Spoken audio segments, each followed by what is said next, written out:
If you are a parent, I'm pretty sure that you have probably felt invisible at one point or another. Invisible and mute. No one can hear you, no one can see you. So much parenting is done behind the scenes. So much of taking care of a home is done behind the scenes. The dishes that get done after the kid goes to bed, or the clean sheets that show up on their bed, or the clean laundry that miraculously ends up in their drawers and cupboards.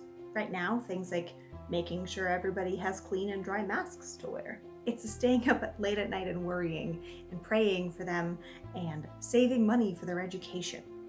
That's the kind of stuff nobody sees, let alone your children. It's the long-standing joke that if the primary caregiver stopped doing all the things that they did that nobody ever seems to notice, the house would basically implode. Today, I want to tell you that I see you. So do they. Hi and welcome to my channel. My name is Kay and I make videos about mom life, nerd life, and living in a small town. If that's something you find interesting, please consider subscribing, liking, and hitting that little bell so that you know when I make a new video. Usually they go up Saturday mornings. So much of being a parent feels unseen and underappreciated. Many of us discovered this when we became parents ourselves. As a mother of two strong-willed redheads, I know I've called my mother and been like, I am so sorry. How did you do this? I'm pretty sure she's named a couple of gray hairs after me. But right now, especially now that we're all at home in varying states of lockdown and quarantines, whichever areas you're in, it seems like we are just around everybody a lot more. The people in our household a whole lot more. And there's almost even, I guess, more things to be done. And on top of doing all of those things, we're expected to, hold ourselves together and still get all those things done. Plus extra things that seem to keep piling up. Now, I am absolutely incredibly blessed.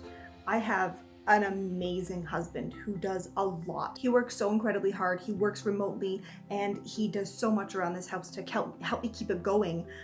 I would not be able to do it without him. We would live in squalor.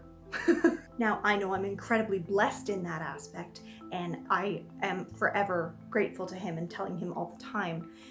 But regardless of that, it still seems like there is so much. It's like there's never a shortage of things that have to be done. Way at the beginning of last month, it was my birthday. Thank you to those who watched my birthday reintroduction video and your birthday wishes on that video. I will link it up above. You should go check it out. If you're new here, you would learn a little bit more things about me, and even if you've watched it before, I think it's a fun video. I enjoyed making it, so you should check it out again. My 8-year-old daughter is incredibly creative and artistic and empathetic. She's a great kid. Everybody talks about how great their kids are. My daughter's fantastic. My daughter's so artistic and creative. She's always creating something and painting and drawing and you name it. This child creates all the time. Anyway, sidetracked, had a goldfish moment. I bought this really cool camera photo frame, and she drew this picture of our family in front of a castle to go in there. She also painted this incredible painting that I love so much. I know it's bright pink. We're over here. It draws the eye a lot in these videos, but I just love it. And I like having it as a focal point on our main focal point of our living room. Anyway, she made me, all this roundabout way to say, she made me the most incredible little paper doll for my birthday. This is me as a paper figure of myself as Superwoman with incredible dress sense. That's me as Superwoman. She also made herself as a sidekick to go along with me and gave herself a little cloud sidekick as well. She gave it to me because she says, "Because you're always doing so much for us, Mommy, and working so hard." I'm not crying, it's you. You're crying. It made me think, sometimes, maybe they do see us. Sometimes, when we may not realize it, when we're not seeing it, they're seeing us. And then I cried again. I want to toss in here a recent short little side tangent that happened with her. We took a family walk downtown, our beautiful small town that we love so much.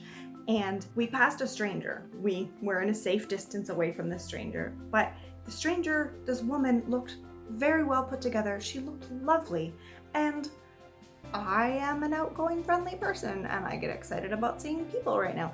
Anyway, I said to her, as we passed this lady, I said to her, "You look so nice today. You did a great job putting this outfit together. You look fantastic." And I just kept walking. Now, we have a small town. We live in a very small town. I didn't know this woman. Never met her. Did not know her. But this is not me tooting my own horn here. There's a purpose to this. I don't know if that's a weird thing to do, but I like to compliment strangers. Anyway, my daughter was with me. I mean, both my children were with me, but my daughter's standing there with me. She saw this happen. She was holding my hand. And she's like, "Mommy, at my school, they talk about good qualities and they talk about random kindness to people." She's like, "I think you just showed the quality of random kindness." And she's like, "That was a really kind and special thing to do." Now, I did not do this for her recognition or for that lady's recognition or for your recognition. Let me make that straight. I was just paying somebody a compliment. But anyway, the fact that she noticed me, the fact that she observed this happen, I didn't get anything out of it, but I wasn't going for recognition. She saw it and she's like, "Mommy, that was a kind thing to do." And I just said to her, it's nice to say nice things to people. It's nice to show people kindness and never be expecting anything in return. This is just to add on to this idea that even when we don't think they do, our kids see us and they hear us. That goes for the teachers at my daughter's school too. Clearly, she's hearing what you are teaching at school. Even if she may not communicate it back to you, even if you don't see it, they're hearing you.